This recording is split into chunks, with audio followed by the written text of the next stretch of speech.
Remedios heard the little girl coughing from the far end of the corridor before anyone else woke up. She grabbed the blanket from her mat, left the servant's room without making a sound, and found Luca Alcantara sitting on the cold floor beside her bed, crying without raising her voice. She was 7 years old and already knew that in that house, crying out loud was good for nothing. Remedios said nothing. She just sat down beside her on the floor, put the blanket over the girl's thin shoulders, and stayed there until the cough subsided and the girl's 2 dark eyes closed again. Welcome to the channel Historias entre Vidas, Between Lee. Remedios Vizquez had arrived at the La Encarnacion hacienda in the ravines of Michoacán 3 weeks earlier, with a canvas sack and her mother's black shawl folded over her arm. They had hired her as a general maid, which in that house meant doing what no one else wanted to do: washing, scrubbing, hauling firewood from the granary to the kitchen, and existing as quietly as possible. The hacienda was large and aged, with its arcaded corridors and its grove of orange trees that no one watered consistently, and in it lived Don Gilberto Alcantara, his 7-year-old daughter Luca, and Doa Socorro, Don Gilberto's older sister, who governed the house with the authority of one who never had anything of her own, and compensated for that lack by controlling everything the others did have. Doa Socorro had fired 2 previous maids for growing fond of the girl. "Maids aren't here to entertain the master's children," she would repeat. "They're here to work." Remedios arrived understanding that, or believing she understood it. The first week was hard. The second was worse. It was a Friday at midday during the serving of lunch when what the whole hacienda remembered afterward happened. Remedios was serving the broth from the terrain when her hand trembled for an instant, and a thread of broth fell on the sleeve of Doa Socorro's gray dress. It was a small thing. It didn't really stain. But Doa Socorro stood up with a calm that was more dangerous than anger, and in front of Don Gilberto, in front of Luca, in front of Conchita the cook and the 3 farmhands who were eating at the far end of the corridor, she said in a clear voice, "This clumsy little girl isn't even good for serving the table." What was my brother thinking when he hired her? No one spoke. Don Gilberto looked at his plate. Conchita smiled down at her apron. The farmhands lowered their eyes. Luca, whose eyes were wide open, pressed against her chest the rag doll she always carried with her and said nothing. Doa Socorro pointed at the sleeve without raising her voice further. "Clean it." Remedios cleaned the sleeve on her knees, in front of everyone, with the rag Conchita handed her with the face of one who enjoys the assignment. It took less than a minute. When she finished, she stood up, picked up the tureen, and went back to the kitchen without raising her eyes. That night, in the servant's room, she took her mother's black shawl out from under the mat and held it in her hands for a long moment. She had folded it carefully the night her mother died, and had not unfolded it since then. She felt a chill run up her back. Then she folded it again, put it away, and went to sleep. The girl Luca was different from her father and her aunt. She had the large, still eyes of one who observes the world very carefully before speaking, and the silent habit of appearing in any corner of the hacienda without anyone hearing her arrive. That was how Remedios found her for the first time in the kitchen. 3 days after arriving, standing next to the griddle, watching how the fresh tortillas puffed up with the heat. "Do you want one?" Remedios asked her. The girl nodded without speaking. She ate the hot tortilla with both hands and left without making noise, pressing against her chest the rag doll that Remedios had already noticed she never let go of. The doll was old, with its dress patched several times and its yarn hair frayed from use. Luca called her Mariposa, Butterfly, Don Cecilio, the gardener who had served at La Encarnacion since before Don Gilberto was born, was the only one who spoke to Remedios kindly from the first day. He was a small man with slow movements and earth-colored hands, who spent the mornings pruning the orange trees in the garden with a deliberateness that wasn't old age, but respect. The first Tuesday he found her sweeping the arcaded corridor and offered her a mug of hibiscus water without preamble. "Don't pay attention to those who talk," he told her. "In this house there's a lot of noise and little truth." "And what is the truth?" asked Remedios. Don Cecilio looked at her a moment before answering. "That Mrs. Elena, may God hold her in his glory, loved this girl with a love that doesn't end. And that before she died, she left some things in order that no one in this house has had the care to look at." Remedios asked no more. But the phrase stayed tucked away in her, the way things you don't yet fully understand are kept. The servant's room was small and smelled of damp and lime. Remedios made it her own, little by little. She hung an image of the Virgin of Guadalupe on the adobe wall, put her mother's black shawl over the wooden chair, and reserved a corner for the sack that now had almost nothing in it. At night, when the silence of the hacienda became complete and the crickets filled the garden with sound, she thought of her mother Celia, who had died 2 years earlier of a fever that the town's medicine didn't know how to name. Celia Visquez had left her almost nothing material. She had left her a name, Elena Alcantara. If you ever need work, she had told her in her last days, look for that family. Mrs. Elena knew me. She won't leave you without a place. Mrs. Elena had died before Remedios came looking for her, but Remedios had come anyway, because she had nowhere else to go. What she didn't know was that this name, Elena Alcantara, still held something that was going to change the place she had in that hacienda and in the world. The routine of La Encarnacion had the rigidity of what has gone years without being questioned. At dawn, Remedios lit the kitchen fire, put the water on for the café de olla, and prepared breakfast before anyone else was up. Then she went to the garden to cut what Don Cecilio pointed out to her from the corridor: epazote for the broth, mint for the water, orange blossoms if it was Sunday. Conchita arrived afterward, at 6:30, and took control of the kitchen with an authority no one had formally given her, but that no one had bothered to dispute either. Remedios learned to move at the margins of that space, to not be in the way, to anticipate what was needed, to be present without being noticed until something was missing. But with Luca things were different. The girl had a fragile health that everyone in the house knew about, and no one attended to with consistency. She had coughed since she was 4, Doa Socorro said, because her mother had spoiled her into sleeping with the window open. The town doctor prescribed syrups that Conchita prepared sometimes yes and sometimes no, depending on the day. Don Gilberto asked Luca how she was every night before sleep, but the question was brief, and the answer changed nothing. Remedios began to take care of her without anyone asking her to. She brought her warm milk with honey before Luca went to sleep. She pulled the blanket up to her shoulders when she found the room cold.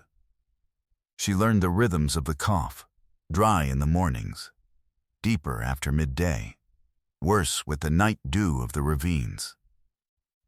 She talked to her about simple things while she tucked her in, about the orange grove, about the birds that nested among the roof tiles, about the names Don Cecilio had given the mules.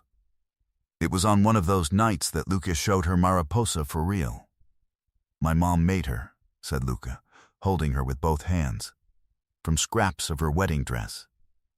Remedios looked at the rag doll with new eyes. The dress, patched several times, was white fabric with flowers embroidered by hand, faded by the years but still visible. It was patient work, the kind of embroidery that isn't done in a hurry. When did your mom die? Asked Remedios in a low voice. When I was 3. I don't remember her face. Only her hands. Remedios said nothing. She just handed the doll back carefully. Mariposa began to appear in the corners of the day, the way objects that carry something important appear. On Luca's pillow at night, on the kitchen table while Remedios made tortillas, and the girl watched her from the bench. In the arcaded corridor on Sundays, when the sun came in at an angle and turned everything copper and shadow. There was something about that object that Remedios understood without need for words. It wasn't the doll that mattered. It was what it carried, the proof that someone had thought of Luca with patience, with a love that isn't explained but is noticed in the stitching. Don Cecilio saw it too. One morning when Remedios was sweeping the outer corridor and Luca followed her with Mariposa under her arm, the old gardener stopped and observed the scene a moment. "Just like Mrs. Elena," he murmured, almost to himself. "What?" asked Remedios. "That's how she used to walk around here, with the girl close by, without needing to ask her to stay." Remedios didn't answer. She kept sweeping. But the phrase stayed tucked away, like the first one he had said to her, somewhere she didn't yet know how to name. Doa Socorro noticed the bond and didn't like it. One Tuesday afternoon, she intercepted Remedios in the corridor with a voice that she didn't raise but that cut. "I told you once, and I'll repeat it. Maids aren't here to become friends with the master's children. You have work, and that work isn't this. I'm doing my work, ma'am. Taking care of the girl isn't your work. No one else takes care of her at night." The silence between the two of them lasted longer than was comfortable. Doa Socorro stepped one pace closer. "Be careful with that mouth." She left. Remedios kept sweeping. Don Gilberto had seen her from the doorway of his study. He said nothing. He went in and closed the door. The next day, when Remedios brought him coffee in the dining room, Don Gilberto looked at her face to face for the first time. "How is the girl sleeping?" he asked. "Better than before, sir. The milk with honey calms her cough." Don Gilberto nodded and lowered his gaze to the coffee. It was the first time he had asked her something that wasn't about work. That night, Remedios took her mother's black shawl off the chair, folded it a different way, and put it back. Something inside her settled for the first time in a long while. What Don Gilberto was about to discover, neither of them had yet imagined. The routine of milk with honey repeated morning after morning. Remedios came to Luca's room when the night dew of the ravines began to fall, set the clay mug on the nightstand, and stayed seated on the edge of the bed until the girl finished drinking it. Sometimes they talked. Sometimes it wasn't necessary. Mariposa was always there, on the pillow or in the girl's arms, with her dress of white scraps and her embroidered flowers looking at the ceiling. It was in mid-January when Luca woke up unable to get out of bed. The fever came at night, silent. The way bad things come. Remedios found her at dawn with her body burning, and her cough turned into something different, deeper, that came from a dark place in the lungs. She covered her, put cold cloths on her forehead, prepared the arnica tea with honey that her mother had taught her for childhood fevers. Doa Socorro sent for the doctor. The doctor took 2 hours to arrive, and when he came he said the girl had a strong bronchitis and that someone had to be with her all night without fail. "Can the maid stay?" asked Don Gilberto. Doa Socorro answered without raising her eyes from the rosary she had between her fingers. "That's what we pay her for, isn't it? Let her stay." Don Gilberto looked at his sister. Then he looked at Remedios. "Can you stay?" he asked her directly, with a different voice. "Yes, sir, I can stay." Doa Socorro went off to her room. Remedios spent the next 3 nights at the foot of Luca's bed. She didn't sleep more than 2 hours at a stretch. She changed the cloths, prepared the teas, sang to her in a low voice the songs her mother sang to her when she was a girl sick in the shack in Penjamo. Luca had her eyes open in the darkness and asked the things only feverish children ask: whether her mom could see her from where she was, whether Mariposa would break if she squeezed her too hard, whether Remedios would still be there when dawn came. Yes, Remedios answered each time, "I'll be here." The second night was the hardest. The fever rose before dawn. Remedios changed the cloths 4 times in a row. She prayed in a very low voice, almost without moving her lips, the prayers her mother had taught her and that she had never prayed in front of anyone. God willing, let this girl pull through. God willing. The fever broke at midday on the 3rd day, slowly, the way water recedes after the storm. Luca asked for water. Then she asked for Mariposa. Then she asked if it was morning yet. "Yes," said Remedios. "It's morning now." The girl closed her eyes, relieved. She fell asleep with her body relaxed, without the tension of the fever. Remedios stayed seated on the edge of the bed with her hands in her lap. For the first time in 3 days, she had nothing urgent to do. Something inside her settled too. Don Gilberto went to the room 3 times a night. The first night he said nothing to Remedios. The second night he brought her a mug of café olla without her asking. The third night, when Luca finally fell asleep with Mariposa pressed against her chest, he sat in the chair in the corridor across from the door and stayed a moment looking at the dark orange grove. "Was your mother from around here?" he asked suddenly.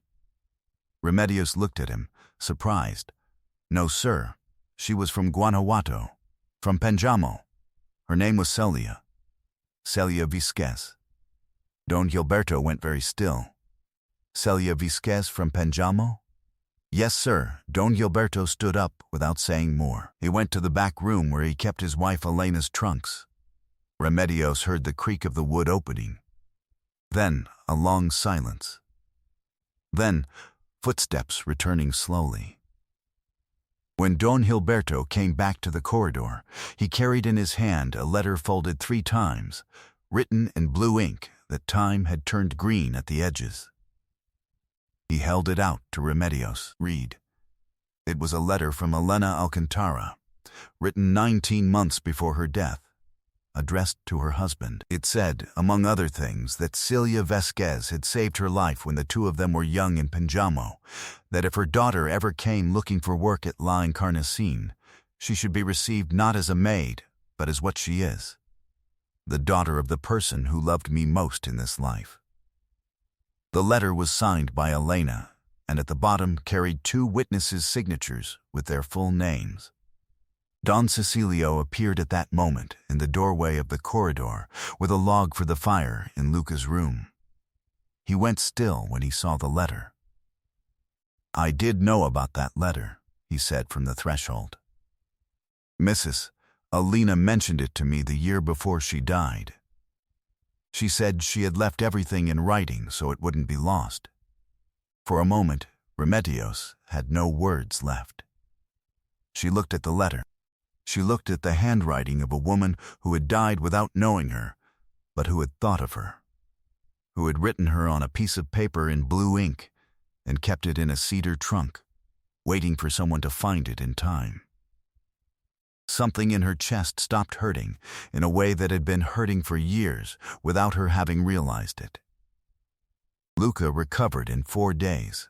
On the 5th day she was already sitting in the arcaded corridor with Mariposa on her lap, watching how Don Cecilio pruned the orange trees in the garden and naming aloud the birds Remedios had taught her. It was that same day that Doa Socorro entered the kitchen for the last time, intending to set things right in her own way. Now that the girl is well, things go back to how they were before. Remedios was washing the little clay mugs. She didn't turn around. Don Gilberto already spoke with me. My brother doesn't always know what's best. This time, he does know. Doa Socorro stepped one pace closer and lowered her voice. A woman with no name, no known family, nothing recognized on this land, is not going to stay here occupying a place that doesn't belong to her. There's an order here, and I'm the one who sets that order. It was at that moment that Don Gilberto entered the kitchen. He had never raised his voice in his own house. That morning he raised it. Enough, Socorro. His sister looked at him like one who can't quite believe what she's hearing. Gilberto, this woman spent 3 nights keeping watch over my daughter when you went off to sleep. Silence fell over the kitchen all at once. Don Gilberto put Elena's letter on the table. My wife knew her. She knew her mother, and she left clear instructions that no one in this house took the trouble to look at. He looked at his sister directly, including me, and that I don't intend to keep carrying. Doa Socorro looked at the letter without picking it up. That doesn't change who she is. It changes who I am if I keep treating her as if she were worth nothing. People who don't see you when you're nothing always learn to see you when they can no longer ignore you. Only sometimes that learning comes late and can no longer undo what was done. Doa Socorro picked up her shawl from the back of the chair and left the kitchen without saying more. Conchita, who had heard everything from the hallway, came in to look for something with an expression that was no longer mockery but caution. Don Gilberto stayed a moment in front of Remedios. I didn't come to stay here out of charity, said Remedios. I came to work. I still come for that. Don Gilberto nodded. No one in this house treats you again as if you were less. What happened before shouldn't have happened. Remedios didn't answer. From the corridor came Luca's voice calling her. Remy. Remy. She wiped her hands on her apron and went. By the time spring arrived, La Encarnacion smelled different. Don Cecilio had pruned the orange trees well from January to February, and by May the garden had a new presence. The paths cleared, the clay pots with flowers, and the afternoon air laden with a scent of orange blossom that came in through the arcaded corridors and stayed in the clothes and the hair. Remedios had learned the cycles of the orchard with the same patience with which she had learned everything in life, and on Thursdays she prepared orange blossom water that perfumed the whole kitchen, and that Luca liked so much she sometimes followed it around, sniffing the clay jug with her eyes half closed in pleasure. Luca had grown the way children grow who finally have someone constant. She talked more, laughed more easily, taught Remedios the names she had given the birds of the corridor and the orange trees of the garden. The cough had almost disappeared. The town doctor told Don Gilberto that he hadn't seen the girl so stable since she was very small. Don Gilberto didn't say anything, but that afternoon he went to the kitchen to tell Remedios that the doctor had spoken well of the girl, and in the way he said it there was something that was gratitude, without knowing what to call itself. Mariposa no longer went everywhere with Luca, not because the girl had forgotten her, but because she no longer needed to carry her to feel accompanied. The doll now had her fixed place, on the wooden shelf next to the window of Luca's room, between 2 leather-bound books and a small jug of wildflowers that Remedios renewed every week. A place of honor, like the ones objects have that carried something important and can now rest. One afternoon, Don Cecilio passed by the corridor and poked his head into the kitchen where Remedios was making tortillas and Luca was reading, seated on the bench with her feet dangling. "This kitchen smells good," he said. "It always smelled like this," answered Remedios. "No," said Don Cecilio. "Before it smelled like a kitchen. Now it smells like a home. Sometimes God puts the exact people in the exact place, even if the world takes time to understand it." Remedios Vizquez had arrived following the name of a woman she could never meet. She didn't come to inherit anything. She came to work, to stay, to be seen. And it was that, in the end, that opened a door for her, which no surname could have opened. Have you ever understood too late the love of someone who, though they didn't know how to express it well, never stopped keeping a place for you in their life? If this story reached your heart, leave your comment down below and tell us from which part of Mexico or the world you're joining us. Subscribe to the channel Historias Entre Vidas and turn on the little bell so you don't miss any story, and share it with someone who needs to remember that there are people who take care of us from before we even know them.